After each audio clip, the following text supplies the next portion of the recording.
আজকে স্বঘোষিত রাজাকাররা ঘোষণা করেছে যে আজকে নাকি তাদের শোক দিবস।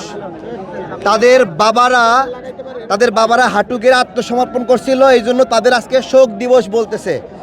তো আমরা বলবো, তারা যে বলছিল বালের বিজয় দিবস, বালের স্বাধীনতা, ইলিয়াস দেখে যা পুরা স্মৃতিসৌধ, লক্ষ লক্ষ মানুষ, দেখ দেখ, এটা বালের স্বাধীনতা হলে দেশের মানুষ কাউকে মাইকিং করে ডাকতে হয়েছে, গাড়ি ভাড়া দিয়ে আনতে হয়েছে? হ্যাঁ, আনতে হয়েছে নি? যে প্রোগ্রামের লোক নিয়ে আসবে, বলবে বিএনপির লোক, লীগের লোক, এরকম বলবে।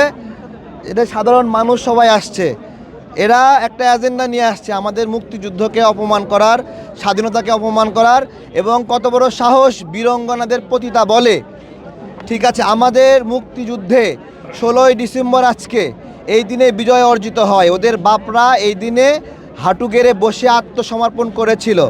তার আগে কি করেছিল? তার আগে হত্যা, ধর্ষণ, এমন কোনো অন্যায় করেনি। আমাদের যুবক ভাইয়েরা, ছাত্র ভাইয়েরা, কৃষকরা, তারা তার মাকে রেখে, বোনকে রেখে, পরিবারকে রেখে যুদ্ধে গিয়েছিল এবং তাদের ঘর একা ছিল। সেই একা ঘর থেকে মাদেরকে, বোনদেরকে উঠায় নিয়ে যে ধর্ষণ করেছিল। এবং 14 তারিখ, 15 তারিখ, এই সময়টা 10 তারিখ থেকে 14-15 তারিখ পর্যন্ত এই ঢাকা ছিল পাক বাহিনী আল বদর রাজাকারদের দখলে। এই যে আল বদর পাক বাহিনী দখলে ছিল 14-15 তারিখ পর্যন্ত। 16 তারিখে এসে আত্মসমর্পণ করলো। ঢাকার বাইর থেকে আস্তে আস্তে চাপতে মুক্তিযোদ্ধারা ঢাকার দিকে ঢুকতেছিল। তারা ঢুকছে 15-16 তারিখে। 15 তারিখ পর্যন্ত এই ঢাকা পাক বাহিনী দখলে ছিল। তাহলে বুদ্ধিজীবীদের যে হত্যা, ঢাকা যদি পাক বাহিনীর দখলে থাকে 14 ডিসেম্বর, তাহলে কি পাক বাহিনী বুদ্ধিজীবীদের হত্যা করছে না? এরা নতুন করে সেই গল্পটা শোনায়, যে নতুন করে গল্প শোনায় যে পাক বাহিনী এই হত্যাকাণ্ড করতেই পারে না। ওরা এখন ইতিহাস বদলাতে চায়। তো ওদেরকে বলছি যে আজকে একটা অদ্ভুত বিষয় হলো যে এক শ্রেণীর রাজাকার, তাদের অনুশোচনা হয় না। আর এক শ্রেণীর রাজাকার, তারা একটু বুঝতেছে যে না, এখন সুর নরম করতে হবে। গত জুলাই গণঅভ্যুত্থানের পরে এই স্মৃতিসৌধে মানুষ আসতে ভয় পাইছে যে কি না কি ট্যাগ দিয়ে কারে মারে। আলহামদুলিল্লাহ সেই ভয় কেটে গেছে। লোকে লোকারণ্য, লোকে লোকারণ্য। শহীদ শহীদ শহীদেরা, শহীদ শহীদ শহীদেরা, 71-এর হাতিয়ার, 24-এর হাতিয়ার। মানুষের সারা দেখেছেন। এদেশের ইতিহাস, এদেশের ঐতিহ্য, এগুলো মুছে দিতে চায়। তাদের ভাল লাগে না, মাথা ঘোরে এগুলো শুনলে। নতুন করে নোংরা নোংরা ইতিহাস লিখছে।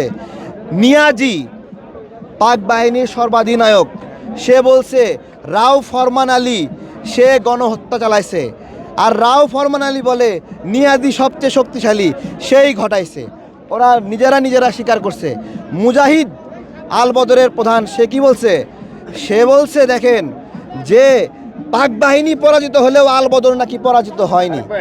তো এইটাই আর নির্বাচনের ট্রেন্ড শুরু হচ্ছে।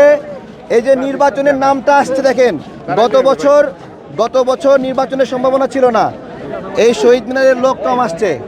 যেই নির্বাচনের ঘোষণা দিছে, আর সব মানে যারা সন্ত্রাসী উগ্র, তারা নরম হয়ে আসছে। শক্ত শরীর আর নাই, সুর নরম করে ফেলছে। নির্বাচন দেশকে শান্ত করে। নির্বাচন যত বড় রাঘব বোয়াল হোক, তাকে নমনীয় করে। জনগণের কাছে মাথা নিচু করে নির্বাচন। ঠিক আছে, এটাই একটা বিষয় যে এই স্মৃতিসৌধে আজকে সবাই স্বাধীনভাবে আসতে পারছে। কিন্তু আরও দরকার, মুক্তিযুদ্ধের পক্ষে যারা, স্বাধীনতার পক্ষে যারা, সেই সকল নাগরিকের মনে এখনো ভয় কাটেনি। একটা আতঙ্ক ডেভেলপ হচ্ছে। ঠিক আছে, তো এই আতঙ্কের পরিবেশ সব সময় থাকবে না ইনশাআল্লাহ। যতদিন আমাদের এই পতাকা আছে, এই পতাকা যতদিন আছে, ততদিন মুক্তিযুদ্ধের কথা চলবে, বিজয়ের কথা চলবে, স্বাধীনতার কথা চলবে। যারা বিজয়ের কথা, মুক্তির কথা বদলায় দিতে চায়, তাদের বলবো সাহস থাকলে আগে এই পতাকাটা বদলায় দেখ। সাহস থাকলে মানচিত্র বদলাও। কি বদলাতে হবে না? তাহলে নতুন যদি বলে কয় বাংলাদেশ নাকি নতুন হইলে পতাকা নতুন একটা নিয়ে আসো। মানচিত্র বাংলাদেশ যা তাই আছে। যারা অন্যায় করেছে তাদের বিরুদ্ধে আমরা লড়াই করছি, আন্দোলন করছি। তার মানে মুক্তিযুদ্ধের ইতিহাস মাটির সাথে মিশিয়ে দেবে।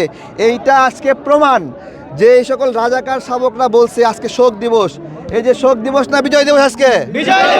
এই শোক না বিজয়? শোক না বিজয়? শোক না বিজয়? এই বাংলাদেশ না পাকিস্তান? বাংলাদেশ না পাকিস্তান হবে। যারা তালবাহানা করছিল তারা আবারও হাঁটু গেড়ে বসবে।